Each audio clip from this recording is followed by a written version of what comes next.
evening, and welcome to the Post-Meridian Radio Players podcast. My name is Detective Sergeant Sargent, and I'm currently undercover, working in this strange castle while watching my quarry. As you are no doubt aware, I was tasked with finding the original host of this podcast, one Mr. Nick Scratch, after his mysterious disappearance, and I followed him through the underground only to find him living here in a castle with a mysterious woman who seems to have some kind of power over him. I've taken up employment in this castle as the butler, so we'll see how it all plays out. In the meantime, let's see what we have on tap for this week. It's a return to the madcap city of Coppersteam, with the third episode of Tom Sprocket's Imaginarium. In the last episode, Chief Inspector Pikes teamed up with Tickler Wynot to investigate some mysterious goings-on within Coppersteam City. Meanwhile, Tom Sprocket bumped into a street urchin named Penny Peppersass, and the two of them had a run-in with Police Sergeant Wolfglove. I rather like that name. The thrilling encounter left Tom with a taste for adventure, and he promptly ran to the library to read Treasure Island. Not what I would have done, but what do I know? Later that night, a band of pirates turned up at the Kraken's Arms pub. Just what the hell's going on around here? Well, I guess we'll find out in this third episode, entitled The Big Bad Wolf Glove. Big Bad Wolf Glove.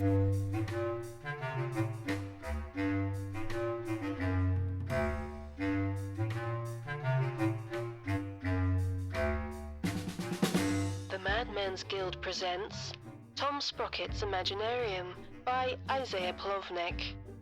Chapter 3. The Big Bad Wolf Glove. I say, did you hear? What? Pirates! Where? At the pub! When? Last night! How? Raucously! Well, now that is a coincidence, because young Tom Sprocket was just reading Treasure Island yesterday afternoon. You don't suppose those two dots might be connected, do you? Well, if they are, I'm sure Tickler Wynot and Inspector Pikes are getting closer to drawing the line. Ever so hard at work they've been. And they're not the only ones.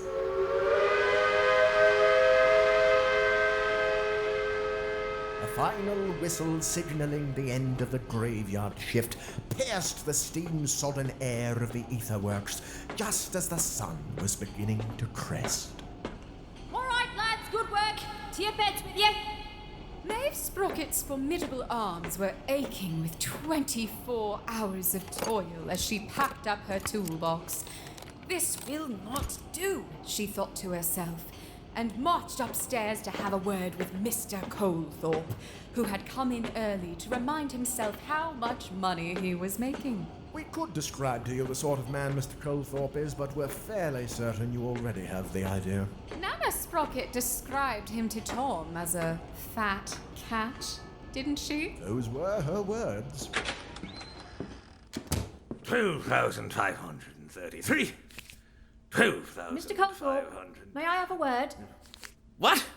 Oh, blast it all, I've lost my place. What do you want? I've been on the floor for a solid day now. May I have the day shift off to recover? What? Well, I've been working for 24 hours straight, sir. I need the rest. Huh? I didn't quite catch that. I am asking for the day off so that I can go home, see my son, and have a lie down so I don't collapse on the line, Mr. Colethorpe, sir. No. Sorry, my sweet. Didn't get a word of that. You really mustn't mumble, you know. There's the whistle. Run along back to work now. There's a good girl. Chop, chop. Right away, Mr. Colethorpe. You smug, soft-handed sack of gangrenous pig bile. Behind his office door, Mr. Colethorpe guffawed garishly to himself.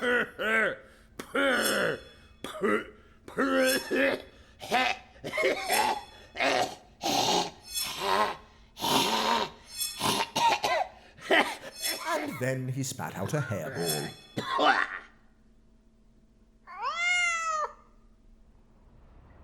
Mother May returned to the floor, lamenting her inability to be in 2 places at once, and hoping at the very least that her dear son was having a good day at school.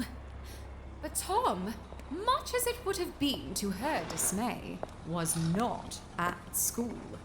For the first time in his life, he had better places to be. Excuse me? Excuse me? Have you seen...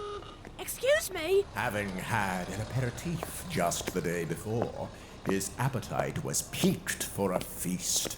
Exhilarating adventure, the likes of which he had only dreamt of. So after breakfast, he'd dressed for school, bid goodbye to his nan, and set off into the city to find some daring do-to-do-de-do-do-do. And for such an expedition, he would need to recruit a cohort, preferably one who had a wider breadth of experience than he in such arenas. Excuse me, sir, have you seen a red-headed girl with soot on her face and... Sir? Sir? Oh, Mom, excuse me, I'm looking for a girl. She... Sir, excuse me, sir. Oh, Mom, sorry, you look like a man. But thus far, he hadn't seen diminutive height nor voluminous hair of his erstwhile impromptu partner in crime. Nor, in fact, of any adult with any interest in speaking to an apparently truant young boy. Chiefly, of course, because adults are stupid. Thoroughly. He had been out and about for about an hour and a half, and was beginning to consider giving up and sneaking back into class, when suddenly he felt a tap on his shoulder. Pardon me, young person.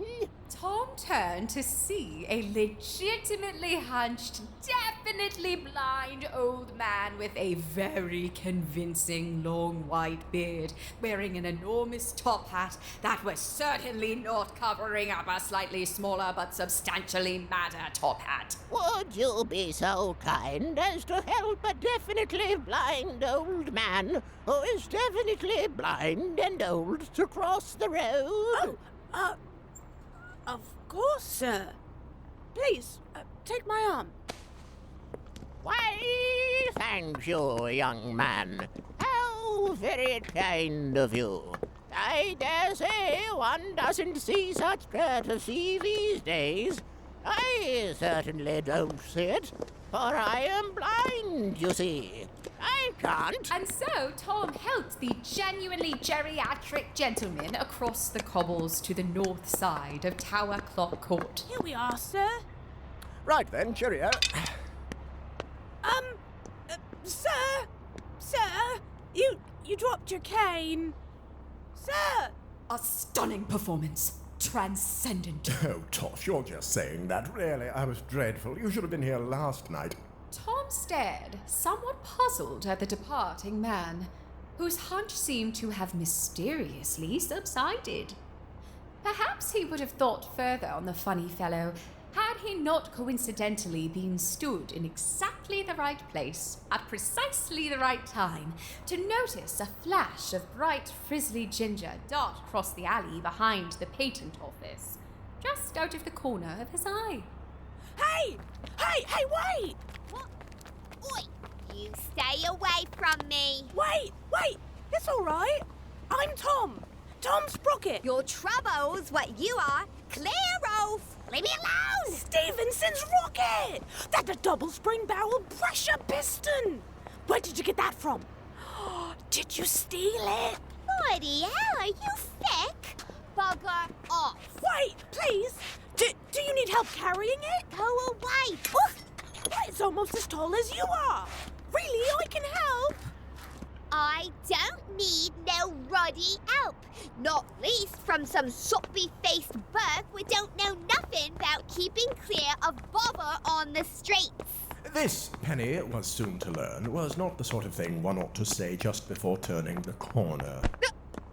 Oh, bugger.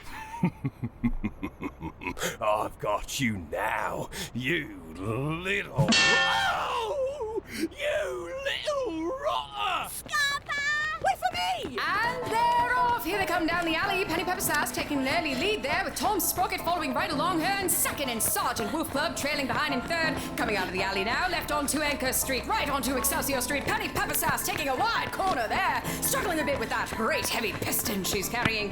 Tom Sprocket making up ground now and Sergeant Wolf Club hobbling at length after them. It's going to be tricky for him to come back from that blow to the shin. Penny Pepper Sass beginning to tire now under the weight of her loot. Tom Sprocket beginning to overtake now as they bank left onto Market Street. Passing Darwinson Park now, coming up on the man with the melon carts, just in time for me to take a breath. You bloody hooligans! Bad luck there. Tom Sprocket and Penny Pepper Sass are neck and neck now. They swing around the post office and onto Stopgap Square. Oh my word!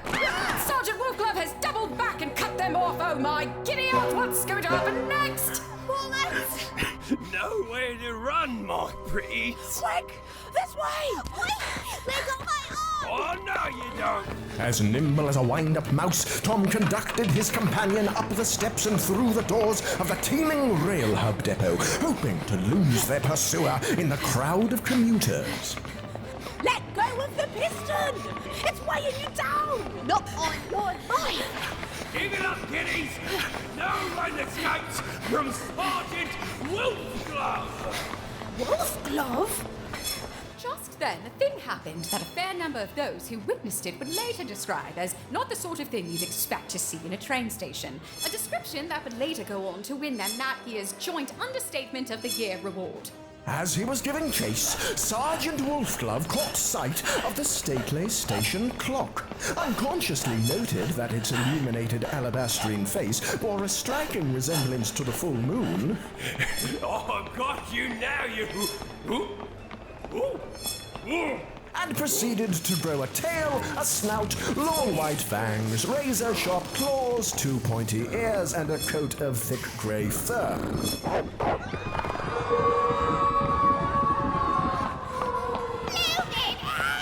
Eat cats! Come on! We can make it! Like what? That!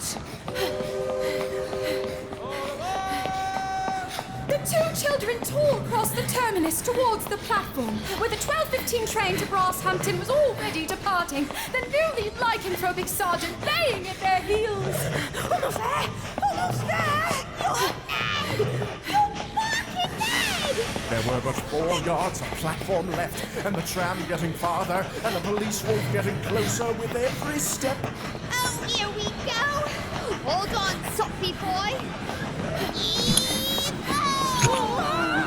Time seemed slow for Tom as his quicksilver-witted comrade swung the heavy piston like a pendulum, and at the last possible moment of momentum, leapt, letting it lift her off the ground. Tom tightened his grip on her arm as he leapt along with her, compelled through the air like a fisherman who had caught hold of a comet. And for a split second, he could have sworn he was flying. Until his partner landed with both feet on the rear deck of the brake van, and he didn't. Don't let go! Hold on! I'll pull you up!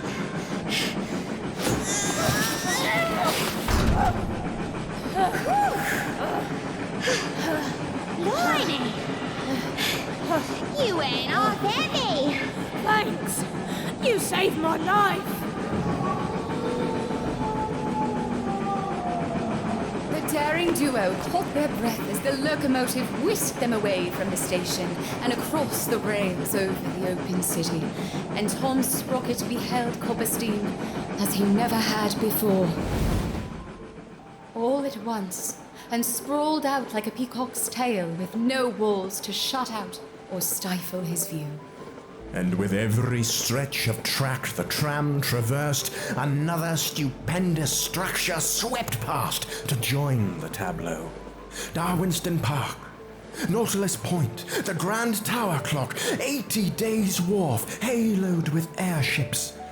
And Captain Tom, perched upon the stern of his very own vessel, eyes full of water and ears full of wind, scanned the panoramic wonderscape and proclaimed, Call me Ishmael!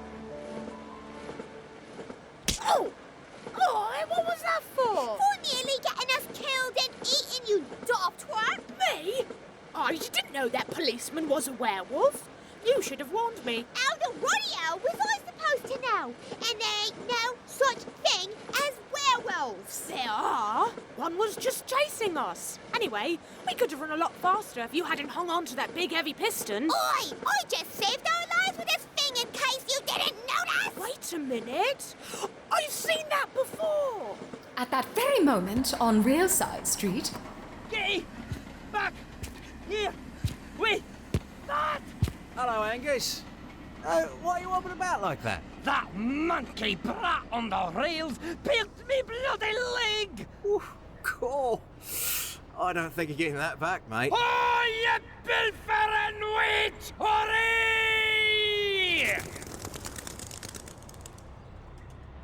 Do you think she heard me?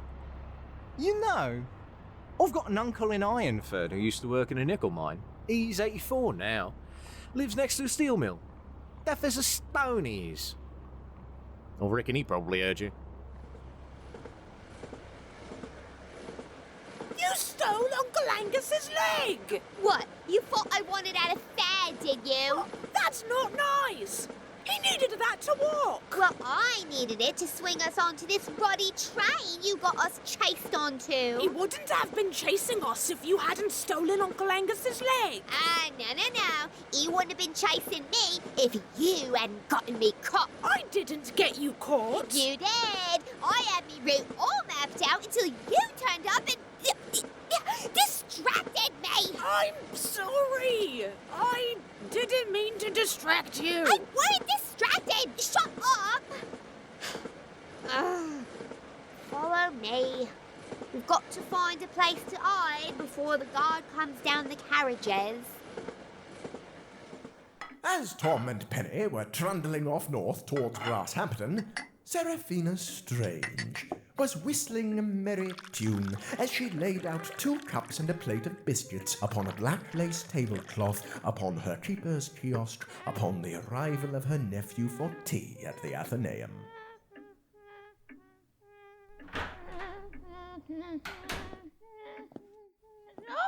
Oh, hello, Tickler. Good afternoon, Auntie Seraphina. Oh, here you are, love. Cream, 2 sugars, and a dribble of lemon. Just the way you like it. Oh, thank you, Auntie. Tidy. So nice of you to drop by, love.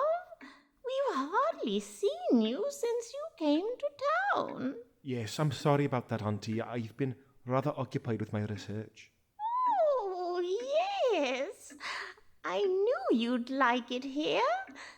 You were never suited to the village. Have you made any new friends yet? That's an interesting question. I've certainly met people. Oh, that's nice. I was at a pub last night and a band of pirates showed up.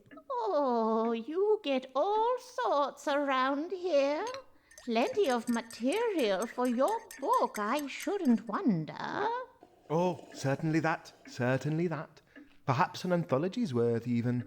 Only, well, I never really considered when I started this curiology business that I might be asked to actually do something about something. I'm beginning to think I might be in over my head. Tickler, why not?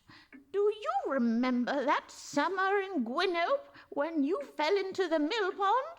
You splashed and flailed and made such a fuss until Farmer Swatkins came and dragged you out with the pitchfork he used to clean out the stables. Yes? That was a fine summer. I grew parsley. Ah, I see. Oh, pay me no heed, love. I've had such a morning, so many lovely books to reshelve. Oh, just look at this pile. Yes, that's quite a lot of... Hang on a moment. as Tickler eyed the trolley of books to be shelved, a trio of titles arrested his eye. Auntie, these 3 books here, who was it that read these? Were they all taken out by the same person? Oh, that was young Mr. Thomas Sprocket. He's such a precocious young man. Reads faster than any of the old scholars that come in here. He's... How old is he? Oh, why, he must be a boy of 10 by now. A boy? Why, that could be... Oh dear. Oh dear, oh dear. Do you know where he lives? Oh, I'm afraid I don't. I do know that he attends the prodigy school on Pratchett Street. I'm sorry, Auntie, but I must be going. This could be the answer.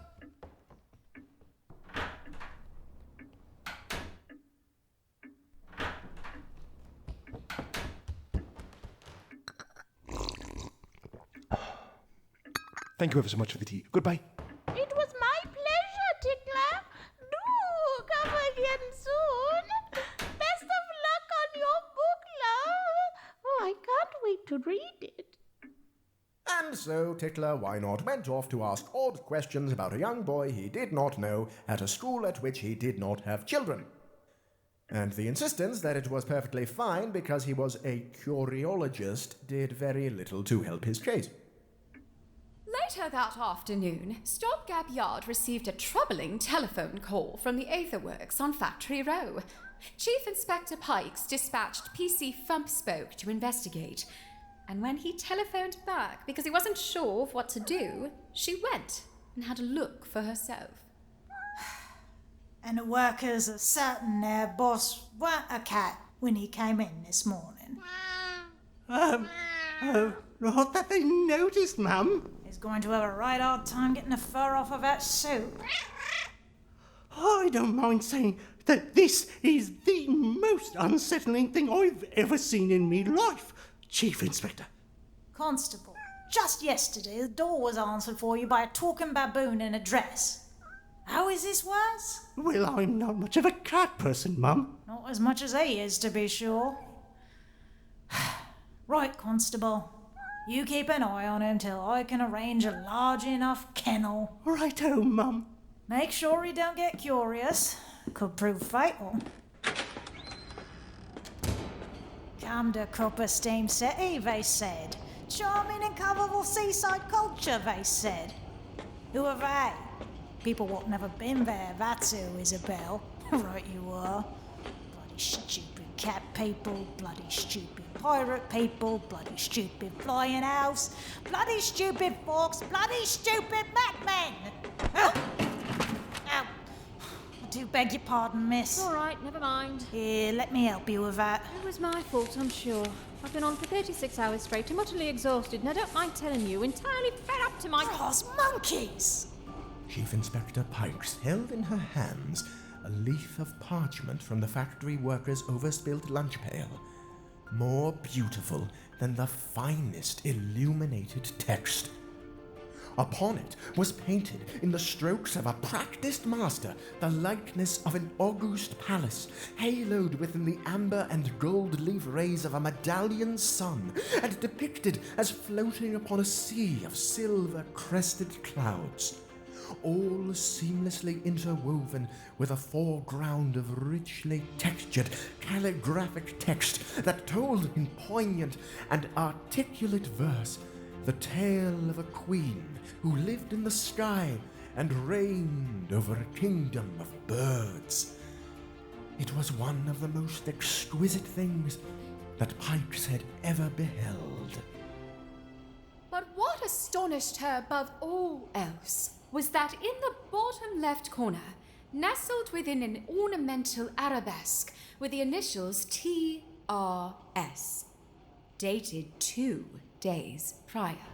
What is this? Did you do this?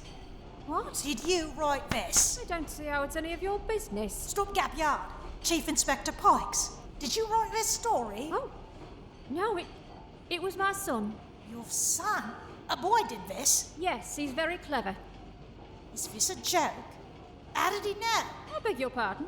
Know about what? The flying house. A day before. How did he know about a flying house? What flying house? Come off it, are you taking a mickey? I've told you, I've been on the floor here for 36 hours. Well, consider yourself relieved. I need to have a word with your son. And so Maeve Sprocket, more than a little concerned, locked up her tools and led the Chief Inspector off to her flat on Cobalt Street, where she was confident her son would be waiting after returning from the library for supper.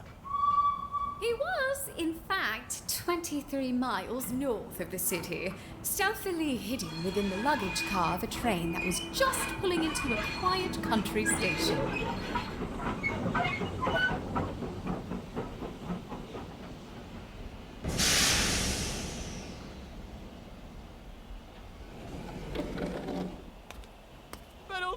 Junction! The station is Fiddlesford Junction! Next stop, Shuffington-under-Plonk. Passengers are reminded to please mind the gap between the timetable and reality.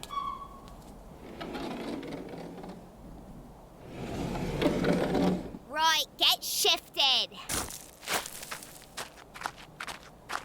We shouldn't have taken these coats from that suitcase. You fancy freezing to death, do ya? Stuff it and follow me. We can hide under the platform until the next city train turns up. Where are we? You're the one who picked the train, you numpty. How should I know? Why are you so angry at me? How bloody thick are you? I ain't never had no bother with the coppers before you started sticking your head in. Now I'm stuck in the middle of bloody who knows where, on the run from a copper who happens to be a bloody hungry wolf. I'm sorry. I didn't mean to. Why couldn't you have just left me alone, you stupid soppy-faced wally? I'm sorry. I just wanted to have a proper adventure. You what? I had so much fun with you yesterday. I've never done anything like that before, and I wanted to do it again. Are you having me on? There's nothing fun about being chased by the Rozzers, you div. No, not that. Only, I thought you were like Robin Hood. Robin what? You know, the outlaw. From the book. Robbing from the rich and giving to the poor. Oi, I ain't read no book, but I don't give nothing to no one. I know, but you're poor. So it's the same thing, but you're not like Robin Hood. Uncle Angus isn't a rich lord. You shouldn't have stolen his leg. Well, your boo sucks to your uncle. I need it more. You don't need it to walk. No, but I need it to... Oh, shut up!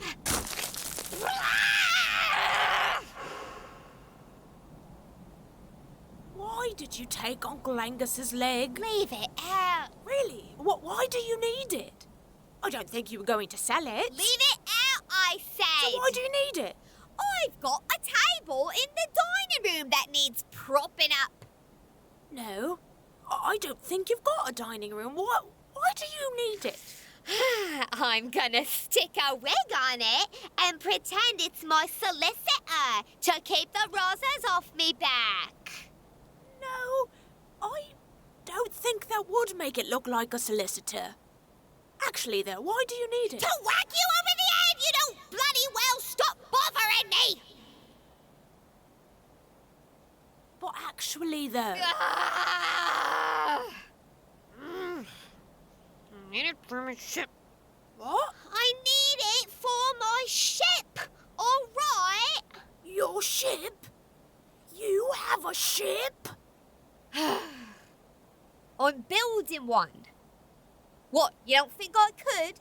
My dad was a shipyard mechanic, he was. I can't be stuck in one place too long, can I? I'd either get nicked or go mad like. I need a way out of places that don't involve up in a ruddy train. So I'm building a ship in me ID shed. I needed the piston for the engine, didn't I? What sort of ship is it? It's an air skiff, a pressure jet engine, wheel keel, rigid dirigible. Wicked! What are you going to call it? I'll leave it out. Go on. The Pepperfly. The Pepperfly. Brilliant. Where did you come up with that? My name's Peppersass. Penny Peppersass. I'm Tom Sprocket. Sorry I got us stuck out here. This isn't how I thought our adventure would go. Yeah, well, we're here now, ain't we? Next train ain't for 3 hours. It's ruddy cold, even with these coats, and I'm ruddy starving. Oh, here. My nan made sandwiches for my lunch. I was meant to be at school today. What? Go on.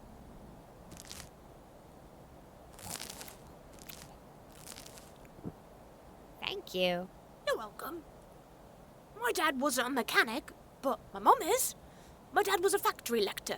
What's that? Oh, he would sit on a big, tall chair and read stories to the workers on the assembly floor so they wouldn't get bored. That's how we met me mum. I'm sorry I stole your uncle's leg. Thank you. He's not my real uncle. It's not his real leg. But I'm still sorry. It's getting dark. I'm getting tired. Yeah, I'm right knackered too after all that. There's no one about. Train won't be here for 3 hours. I think it's safe if we get some kip. The train will wake us up. All right.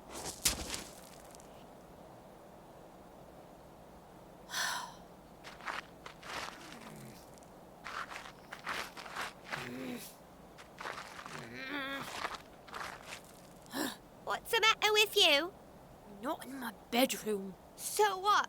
I sleep like this every night, schoolboy. It's what it is. No, it's... I haven't read anything today. Eh? I don't have a story. I can't sleep without a story. Hang on. Here, have that. What's this? It's a book, innit? I got it off 2 weird-looking gazers last week. I asked them for 10 penny. They gave me that. Story about some big, bug-eyed, buck-toothed dragon thing. Jabberwocky. Thank you, Penny.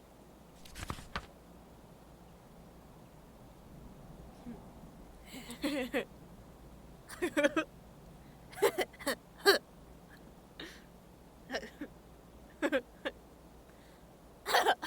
you read it out loud? Huh? Haven't you read it? I like the pictures. All right. 'Twas brilling, and the slithy toves did gyre and gimble in the wabe. All mimsy were the burgoves, and the moanraths outgrabe. Beware the jabberwock, my son, the jaws that bite, the claws that catch. Beware the jub-jub bird, and shun the frumious bandersnatch. He took his vorpal sword in hand, long time the manxome foe he sought. So rested he by the tum-tum tree, and stood a while in thought. And, as an offish thought he stood, the jabberwock, with eyes of flame, came whiffling through the tulgey wood, and burbled as it came. 1, 2, 1, 2, and through, the vorpal blade went snicker-snack. He left it dead, and with its head he went galumphing back. And hast thou slain the jabberwock?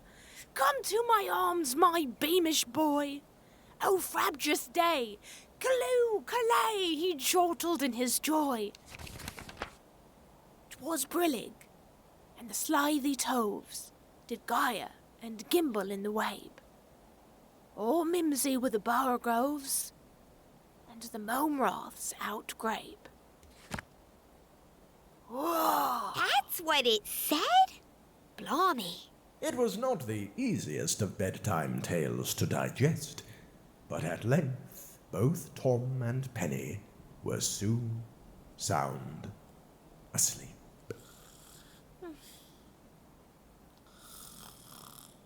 Slithy toves.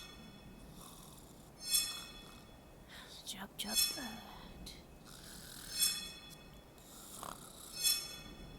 Glump feedback.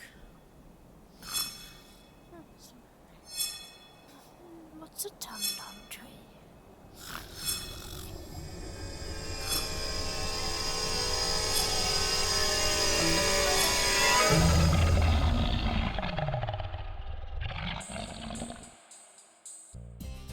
What will become of Tom reading such nonsense before bedtime? Oh, what will his mother discover when she finds he's not in his bed? Oh, what a to-do to die today at a minute or two till 2.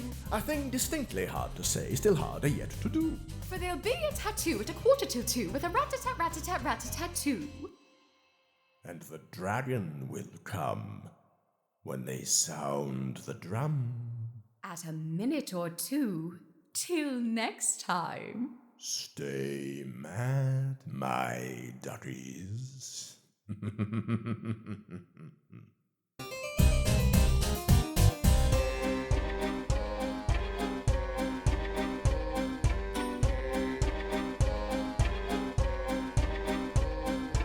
That chapter of Tom Sprocket's Imaginarium featured Isaiah Plovnick as Von Arkham, Ashley Ristine as Wells Verne, Maz Mazzacano as Tom Sprocket, Rebecca Green as Penny Peppersass, Cersei Rowan as Maeve Sprocket, Chingway Patrick Sullivan as Tickler Wynot, and Phoebe Roberts as Chief Inspector Pikes.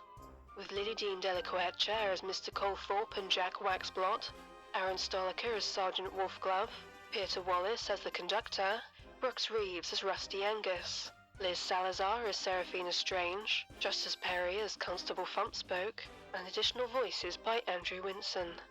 The announcer was Bard the Jack. The music was by Kevin MacLeod and David Feslian, licensed under Creative Commons. Tom Sprocket's Imaginarium was written, directed, and edited by Isaiah Plovnick. It was recorded at Brookline Interactive Group and was a Mad Men's Guild production for the Post Meridian Radio Players podcast. Dear Sir or Madam, I'm writing to complain about the ridiculous... What's the use?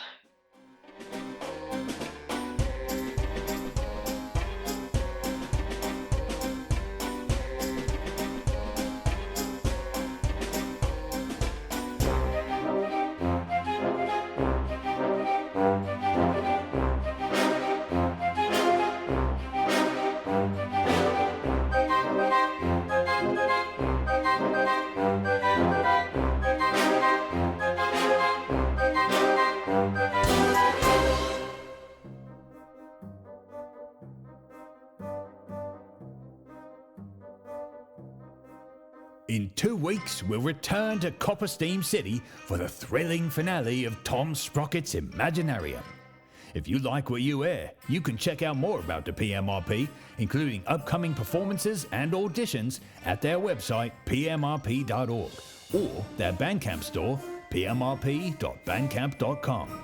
Every purchase helps to support the PMRP. And please, support this podcast by giving us a review or recommend it to your friends. Until next time, this is Detective Sergeant signing off. And remember, no matter the crime, I'll be on the case. This has been a production of the Post Meridian Radio Players. Copyright 2025. All rights reserved.